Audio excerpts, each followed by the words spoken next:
So today we got the unfortunate news that Redfall is going to be releasing at 30 frames per second.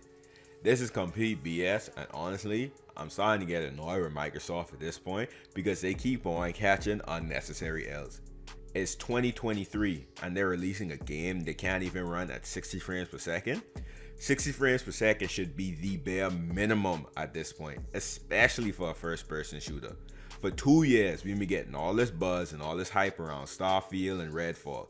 This is your first exclusive AAA release from Bethesda, and this is what you do? Why is a first-party game even releasing in this state? They have to be trolling me. There's no way they can be serious.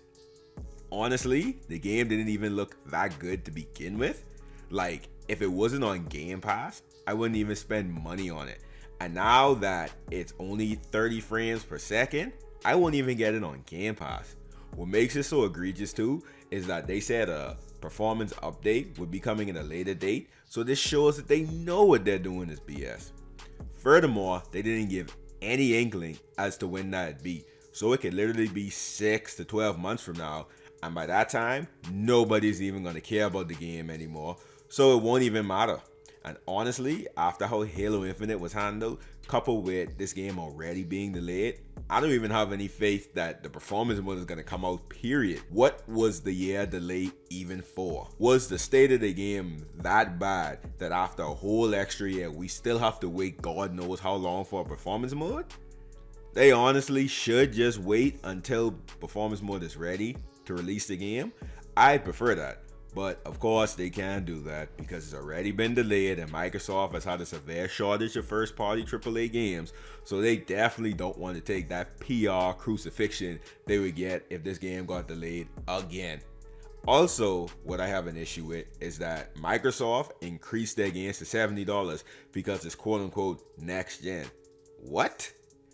We paying $70 for games that can't even run 60 frames per second?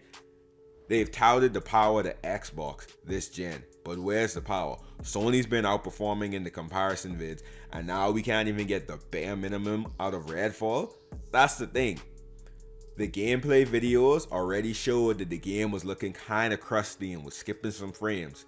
At the end of the day, this is a big out. Microsoft has to do better.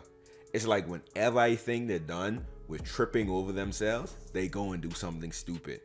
What really annoys me about this is that this makes me worried for Starfield because both of these games were delayed and Starfield also looked kind of crusty. So is that going to release at 30 frames per second too? Unlike Redfall, I'm actually interested in Starfield, so it'd be a huge disappointment if there was no performance mode. Can you imagine?